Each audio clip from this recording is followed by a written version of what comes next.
एक अच्छी योजना के साथ अपनी जिंदगी बनाइए आप, और उस अच्छी योजना के साथ बना करके अपने जीवन को आप एक अच्छा प्रबंधन ऐसा बना दीजिए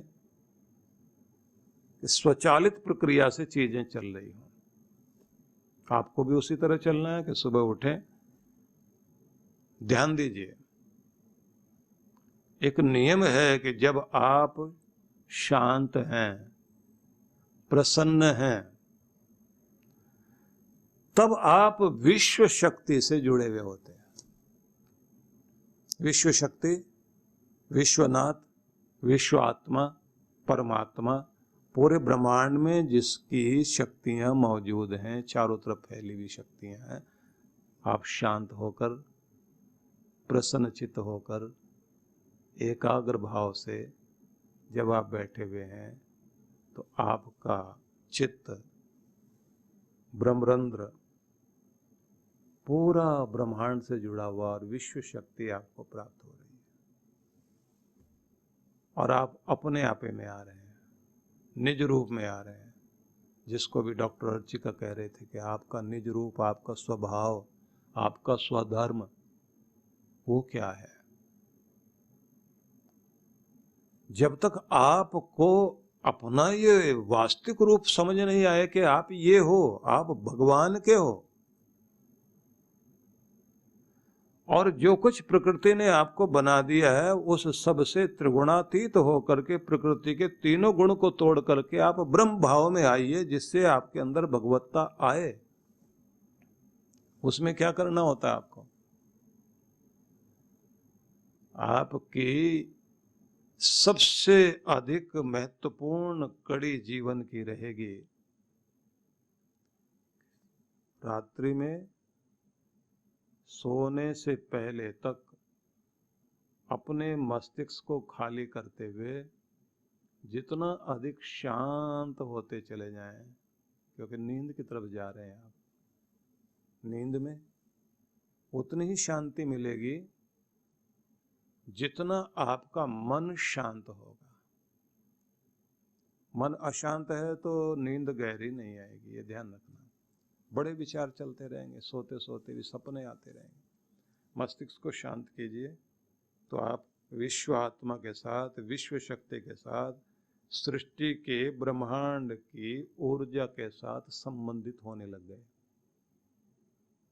शांत हो, प्रसन्न हो, संतुष्ट हो, सहज हो, और सहज अवस्था में चलते चलते मन को फिर मनमना भव जब कहते हैं भगवान, तो अपने मन को भगवान से जोड़ते हुए कोई नाम स्मरण करते हुए, जाप करते हुए बिस्तर पर लेटिए,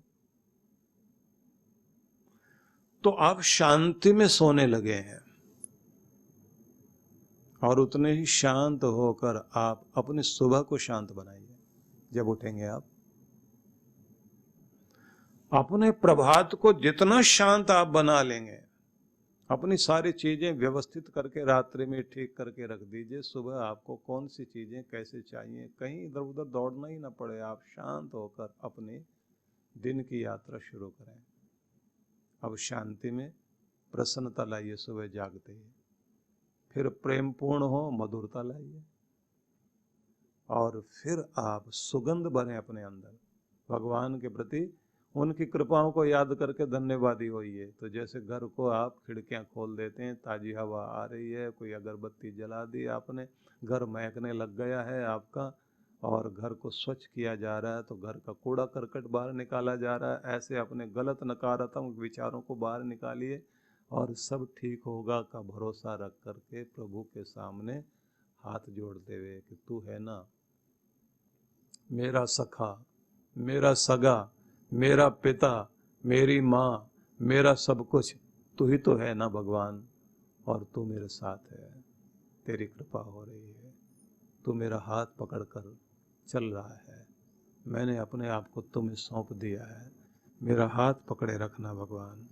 आपने शुरुआत की सुबह की, और देखिए आप भगवत भाव में आ गए। अपने मन को भगवान कहते हैं कि मुझ में एकाग्र कर दीजिए, मन मना भाव। मद भक्तो और मेरी भक्ति में आ जाओ।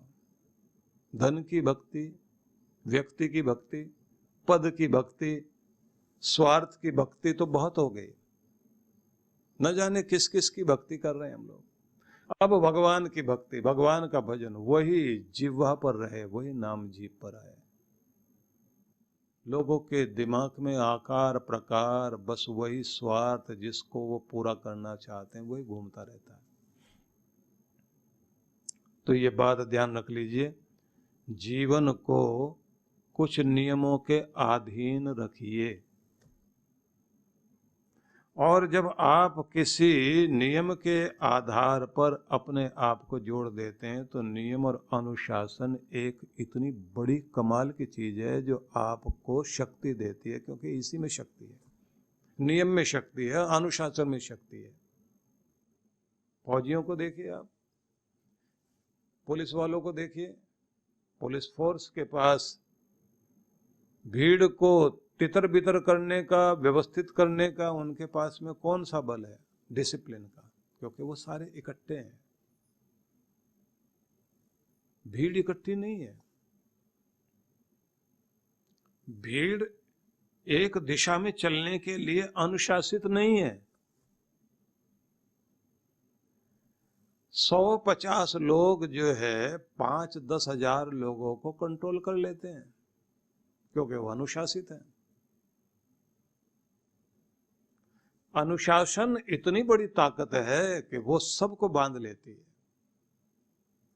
क्योंकि अनुशासन शक्तियों को, बिखरी हुई शक्तियों को एकाग्र करने का तरीका है, जोड़ने का तरीका है, एक करने का तरीका है। धागों को जब आप लपेटते हुए रस्सी बनाते हैं, रेशों को लपेटते हुए रस्सी बनाते हैं, तो वो अनुशासित हो गए, बांध दिए गए, बट गए, जोड़ दिए गए। ऐसे करके उनको जोड़ दिया जाता है, बांध दिया जाता है।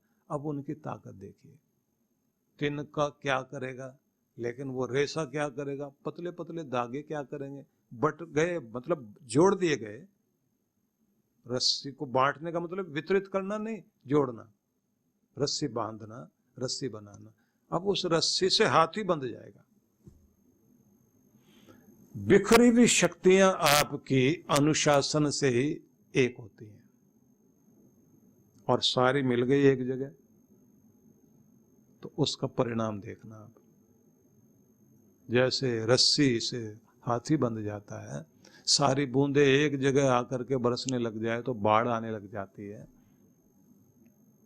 बस ऐसे ही आपकी सारी शक्तियां एकाग्र करो और भगवान में लगाओ, या अपने लक्ष्य में लगाओ, अपनी मंजिल की ओर लगाइए, और फिर उसका कमाल देखिए।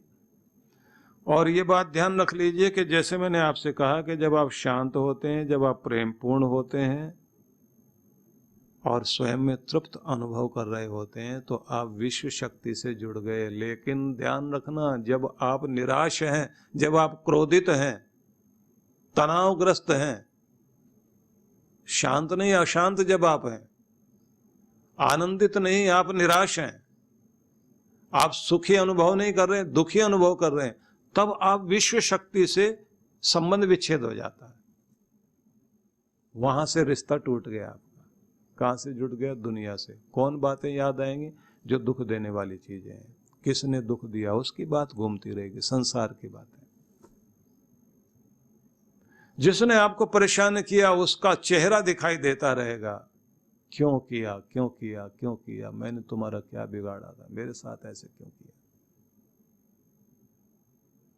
फिर गुस्सा आएगा, भगवान बदला लेना इससे, इसको जो उजाड़ देना, मिटा देना, तबाह कर देना।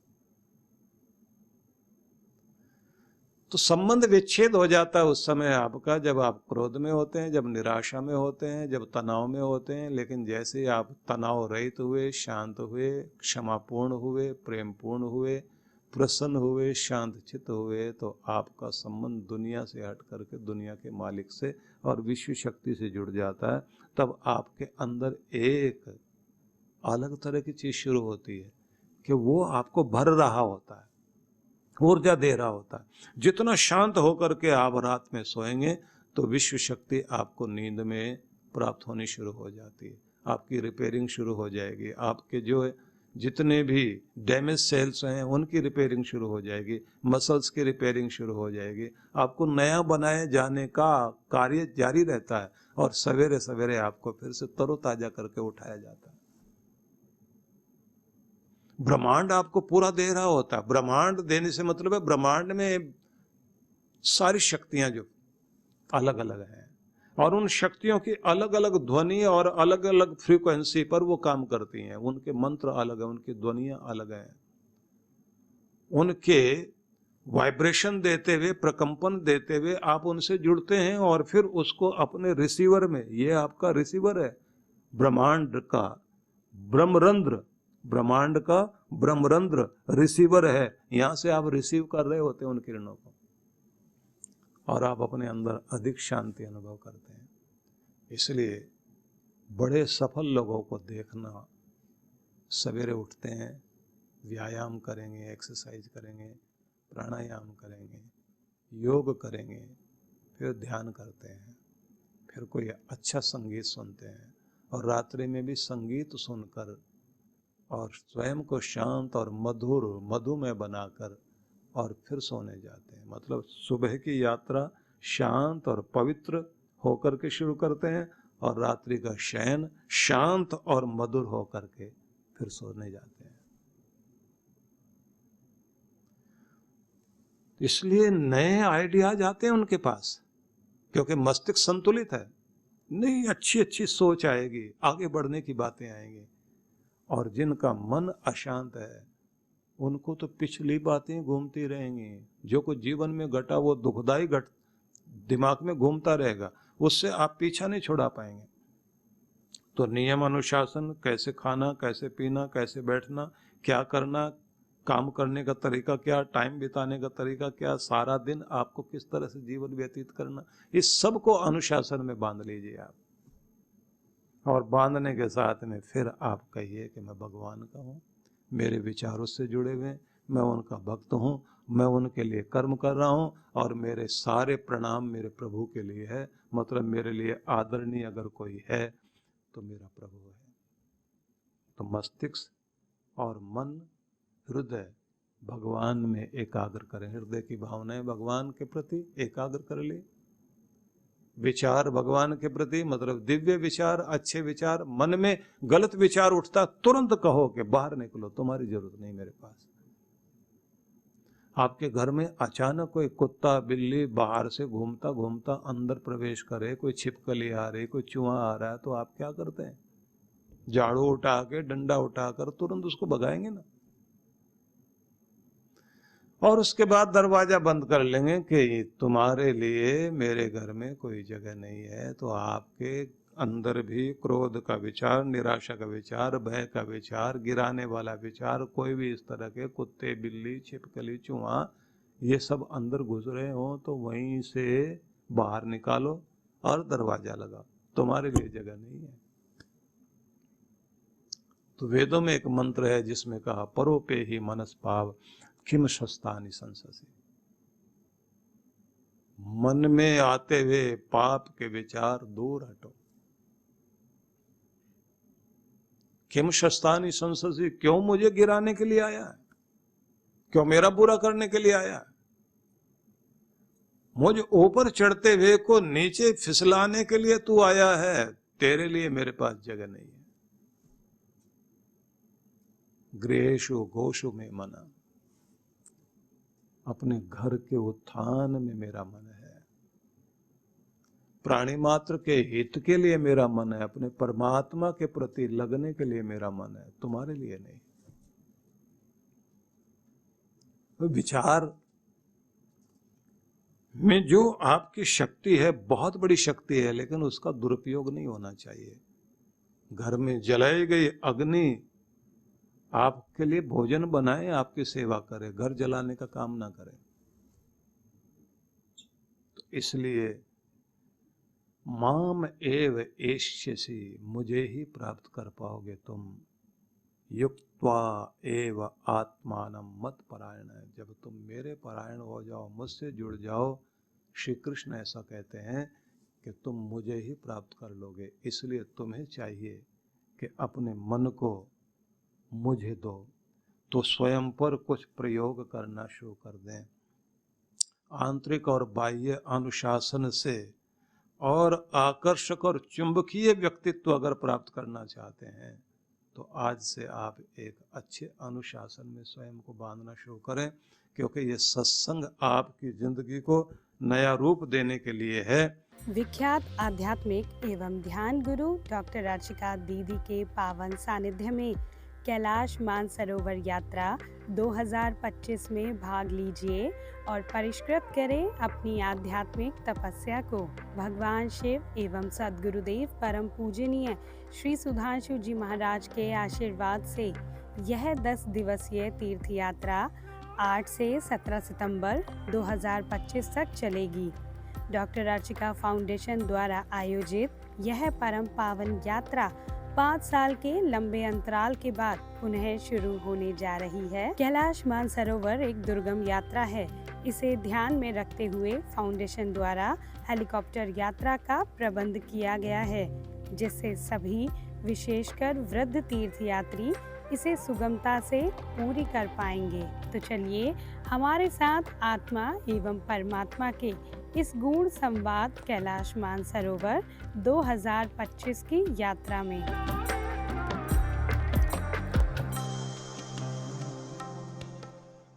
वृंदावन ध्यान साधना शिविर। भगवान श्री कृष्ण की लीला भूमि वृंदावन में पहली बार ध्यान साधना शिविर में भाग लेने का सुनहरा अवसर। आइए, जहां बाल कृष्ण का बचपन बीता वहां ध्यान की यात्रा करें।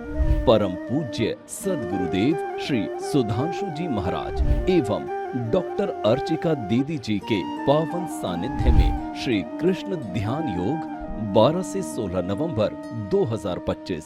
स्थान भारती उपवन, विजयंती धाम, जगत गुरु श्री निम्बारकाचार्य द्वार के पास, छठी करा रोड, वृंदावन, उत्तर प्रदेश 281121। आयोजक विश्व जागृति मिशन।